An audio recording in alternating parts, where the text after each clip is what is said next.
Comment s'habiller avec élégance quand on est débutante?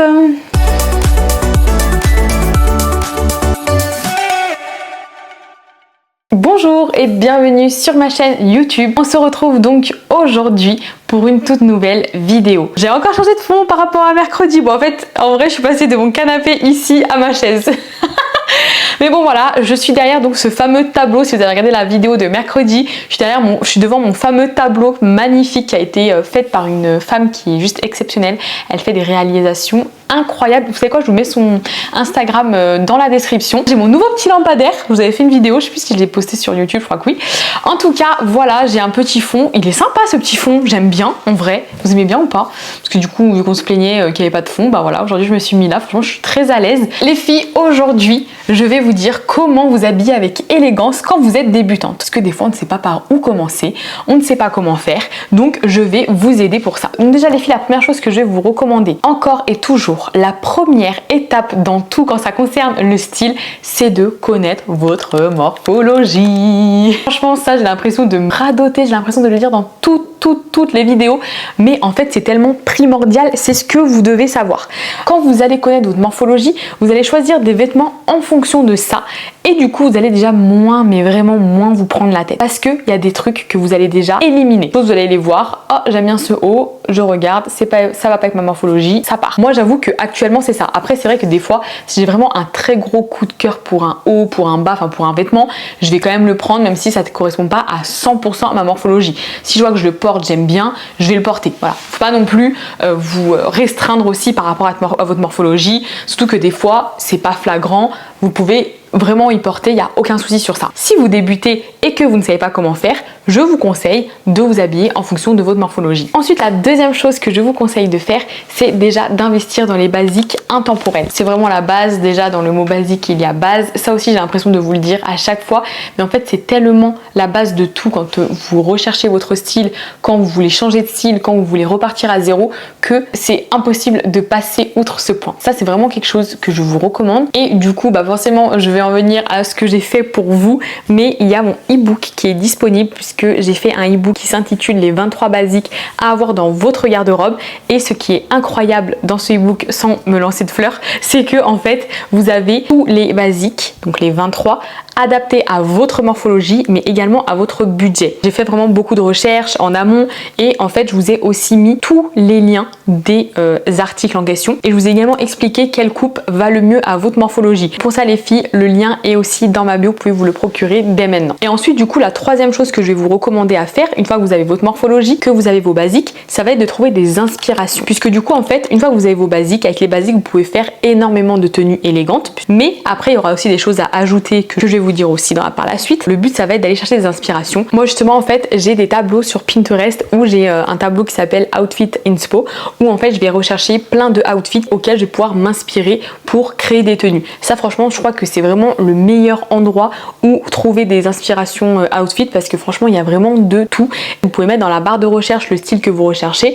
Donc moi notamment je mettais elegant outfit, des trucs comme ça, plutôt mettre en anglais parce que du coup ça va vraiment vous ouvrir beaucoup plus de photos, et franchement vous avez énormément de tenues. Après vous avez également aussi sur Instagram où vous avez plein de créatrices de contenu qui vous montrent leurs vêtements, et vous avez plein de styles différents, et donc notamment dans le style un peu élégante minimaliste, il y en a plein aussi.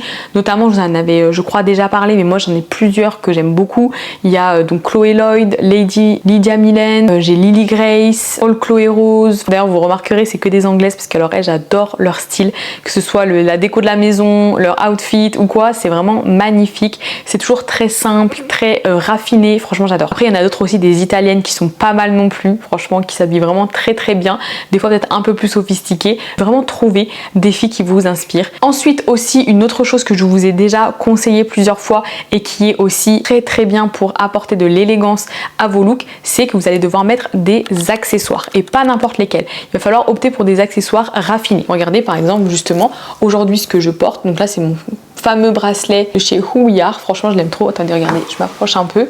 Ça vous voyez bien, vous voyez c'est un petit bracelet avec des strass, franchement je le mets tous les jours, je prends ma douche avec et tout carrément. Au début j'avais peur, je me suis dit il va s'abîmer, mais il s'abîme pas du tout, la couleur n'a pas bougé, franchement j'en suis trop satisfaite. En plus là il y a ma bague plus ça, je trouve que ça va bien ensemble.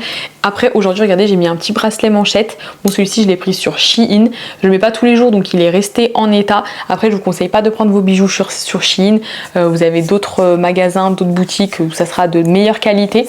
Après pour tout ce qui est un peu accessoires cheveux, tout ça par contre oui vous pouvez, moi j'avoue que j'ai beaucoup d'accessoires cheveux que je prends sur Shein, vous trouvez des sublimes nœuds pour seulement 2 € alors que par exemple dans d'autres magasins vous les trouvez à 10 € alors que c'est les mêmes. Regardez là j'ai des petites boucles d'oreilles, donc des petites perles de culture, vous pouvez mettre aussi des petits diamants, vraiment des petits accessoires subtils, raffinés, minimalistes mais qui vont vraiment apporter une touche d'élégance à votre tenue qui peut être un peu minimaliste, un peu classique, un peu basique, intemporel. Pareil vous pouvez également ajouter un sac à main, un beau petit sac à main. Bah moi justement aujourd'hui par exemple avec la tenue que j'ai, regardez, vous voyez, par exemple aujourd'hui j'ai une petite ceinture, donc ça aussi c'est un accessoire. Je suis désolée là je vous vois plus, je suis un peu trop près, mais voilà une petite ceinture comme ça et j'ai aussi le sac à main qui va avec, je vous montre ça. Vous voyez un petit sac à main comme ça marron, porte directement de l'élégance. Et pareil une petite paire de lunettes de soleil, vous voyez là c'est écaille vu que j'ai des touches un peu de marron dans mon outfit et vous voyez hop voilà lunettes de soleil, ceinture, petit sac franchement et petits bijoux subtils. Voilà, rien besoin de plus. Et par contre, voilà, faudra vraiment éviter les accessoires un peu trop, comment dire je sais pas comment appeler ces accessoires là, mais les trucs un petit peu trop colorés. Alors après ça dépend, ça, attention, quand je vous dis trop coloré, je pense que je vais vous mettre des exemples parce qu'il faut que vous compreniez bien de quoi je parle. Parce que là vous voyez ça va vraiment être la tendance justement du rouge. Et donc si vous avez des accessoires rouges, c'est magnifique. Moi ce que je vous parle vraiment en accessoires qu'il faut éviter si vous voulez être élégante, parce que le rouge c'est très élégant, c'est parfait, enfin voilà, il n'y a rien à dire. Mais ça va être plutôt, vous savez, les sortes de bracelets multicolores avec, vous savez, un peu en tissu parfois. Ça voilà, c'est pas du tout élégant. Vous voyez, dès que ça sort un peu du lot, dès que c'est des accessoires qui ne vont pas aller avec vos tenues du jour, ça va pas. Vous voyez, les accessoires, c'est des choses qu'il faut adapter à votre tenue. Il y a des accessoires que vous mettez tout le temps. Vous savez, des gens qui ont plein de bracelets ici sur le poignet, de multicolores, ça ne va jamais avec la tenue. Vous voyez ce que je veux dire? Ensuite, là, je vais vous donner des conseils avec un petit peu plus de détails, mais pour être élégante quand vous êtes débutante, il faudra éviter de porter des vêtements de marque qui ont des gros logos imposants. Vous voyez, il y a des gens des fois qui portent des vêtements un peu de luxe ou quoi, avec des marques notées sur le t-shirt ou avec le logo en gros. Ça, c'est pas classe, c'est pas du tout élégant. Donc ça, c'est vraiment quelque chose que je vous recommande d'éviter quand vous commencez à vous habiller avec élégance. L'élégance, c'est la subtilité, c'est le minimalisme. Je vais le dire tout le long de la vidéo, c'est des choses qui ne se voient pas. Sachez que les gens qui sont élégants, et même si on va au-delà, qui sont old money, en général, à part pour du Ralph Lauren, sinon on ne voit jamais la marque. Parce qu'en plus, normalement, de base, les marques de luxe ou les marques de vêtements de très haute qualité ne mettent pas leur nom de marque sur les vêtements. C'est vraiment toujours très classe, très sobre. Mais c'est vrai que d'afficher la marque, de montrer qu'on porte de la marque, ça va faire beaucoup plus cheap. Ensuite, une pièce à ajouter dans votre dressing et qui d'ailleurs fait partie d'un basique, ça va être de porter des blazers. Le blazer, c'est vraiment ce qui va ramener le côté élégant à votre look. En plus de ça, c'est une veste qui se porte avec beaucoup de tenues. Bien évidemment, là aussi, il faudra du coup adapter le blazer à votre morphologie. Par exemple, si vous avez une morphologie en A, il vaut mieux privilégier des blazers avec des épaulettes bien apparentes. Si vous avez une morphologie en V, il faudra éviter justement les épaulettes et prendre un blazer peut-être un peu plus arrondi. Si vous avez une morphologie en X, un blazer qui est cintré. Vous avez vraiment plusieurs types de blazers, mais en fonction de votre morphologie, vous pouvez largement trouver votre bonheur et vous verrez que porter un blazer, ça fait tout de suite beaucoup plus chic.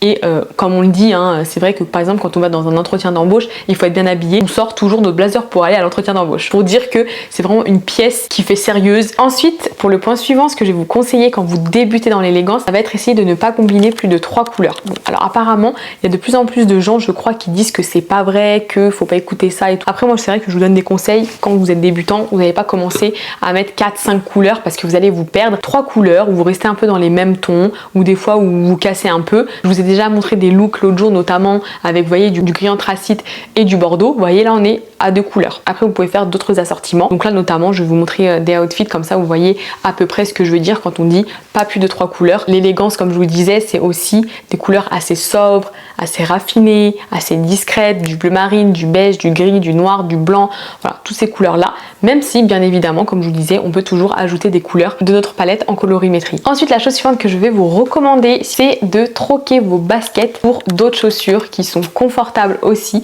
mais qui sont beaucoup plus élégantes, beaucoup plus classe. Pour ça parce que je sais que on est beaucoup et moi-même j'étais dans cette phase là où en fait quand je ne savais pas du tout quelles chaussures porter notamment en mi-saison je portais que des baskets. Je voulais être confortable, je voulais pas me prendre la tête et je voulais que ce soit quand même assez joli. Et c'est vrai que la basket ça sera beaucoup plus streetwear. Après bien sûr si vous avez une basket blanche classique ça peut très bien aller dans un look élégant. Mais si vous voulez vraiment être dans l'élégance vraiment, il faudra troquer vos baskets. Pour ça, vous avez plusieurs choix. Vous pouvez mettre soit des mocassins. Donc mocassins, c'est des chaussures plates qui vont être confortables. Au début, je vous avoue, moi j'ai une paire de mocassins Minelli qui m'ont fait très mal. Mais en fait, il faut faire la chaussure. J'ai acheté des mocassins Jonac qui m'ont fait assez mal aux pieds au début. Ils sont en daim, cuir daim. Et en fait, je me suis dit, oula, ça me serre et tout, c'est bizarre. Et en fait, là, je les ai portés déjà 3-4 fois. Et franchement, c'est nickel, ils me font plus du tout mal. Je les ai fait en fait. Voilà, tout simplement, le cuir, faut le faire. En fait. Vous avez aussi donc les ballerines donc qui reviennent vraiment à la mode. Attention, on a la réputation des ballerines qui puent des pieds. Alors sachez que si vous prenez des ballerines en cuir et non en plastique, caoutchouc, je ne sais trop quoi, vos chaussures ne pueront pas, ça ne puera pas des pieds dans vos chaussures. Là moi je fais l'expérience justement avec les mocassins en cuir, ça ne sent pas des pieds, hein, pas du tout. Après bien sûr les ballerines c'est pas pour tout le monde non plus, notamment les gens qui ont des problèmes de dos, c'est très plat, il n'y a pas de talons ni rien donc ça peut très vite faire mal au dos. Pareil aussi des fois quand vous avez les pieds larges, c'est pas la paire la plus adaptée, il faut vraiment avoir des pieds fins. La ballerine c'est une chaussure de danse classique de base donc voilà, c'est celles qui ont les pieds longs et fins.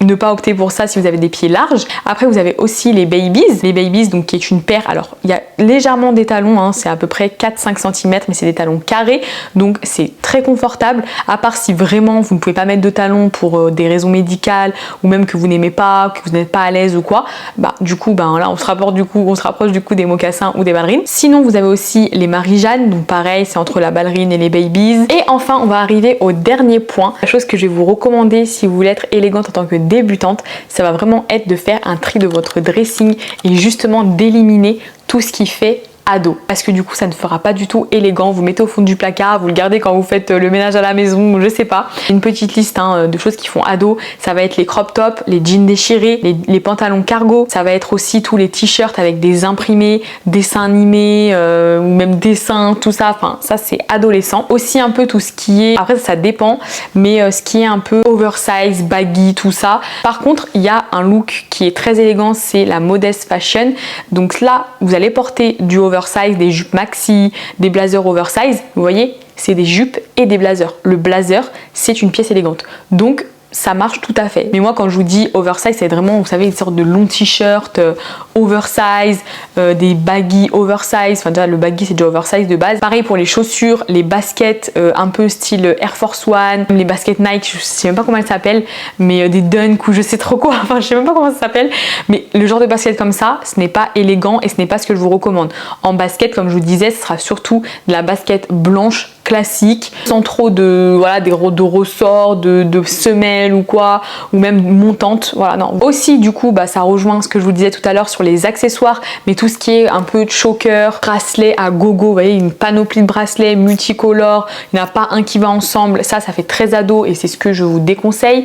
Les piercings aussi, c'est quelque chose qui fait pas très élégant. Moi j'en avais deux. Alors après c'était aux oreilles, hein. J'avais un ici et un là. C'est vrai que bon après ça fait vraiment très longtemps que je les ai enlevés, mais ça aussi je trouve que ça gâche le côté élégant, ça fait plus tendance, plus peut-être des fois même streetwear. Après vous pouvez en avoir, hein, c'est pas ça le problème, mais voilà, en tout cas si vous voulez vraiment être dans l'élégance, je trouve que c'est une chose aussi à enlever. Encore quand c'est sur les oreilles ça va, mais c'est vraiment aussi sur le visage, tout ce qui est piercing ici,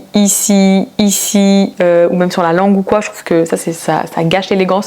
Enfin, je vois pas une femme élégante avoir des piercings comme ça. Et aussi, ça va aller également sur vos ongles. Voilà, si vous avez des ongles multicolores, plein de couleurs différentes, ou des dessins un peu rocambolesques, ou même, vous savez, des fois, il y a des gens qui mettent des bijoux carrément sur les ongles, tout ça aussi ça sera pas élégant pour moi, alors que vous avez vraiment beaucoup de choix d'ongles élégants. Vous pouvez faire du rouge, vous pouvez faire une French, vous pouvez faire un baby boomer, vous pouvez faire du beige, vous pouvez faire du perlé, vous pouvez faire du blanc, rose pastel, vous pouvez faire aussi des sortes de French d'autres couleurs. Quand c'est subtil, ça peut aussi passer, pas que ce soit non plus trop flashy, mais ça peut aller, ou même des fois des personnes qui se font aller des petits cœurs très légers ou quoi sur les ongles, ça peut aller aussi. En fait, l'élégance, faut vraiment se dire que c'est du sobre, du raffiné, du minimaliste, du less is more. Et c'est ça dans tout, que ce soit dans votre style vestimentaire ou même que ce soit aussi dans la déco de votre maison. Le style un peu élégant, intemporel, raffiné. Franchement, pour moi, c'est ce qu'il y a de mieux. Après, voilà, forcément, c'est ce que moi je recherche et c'est ce que j'essaye d'avoir.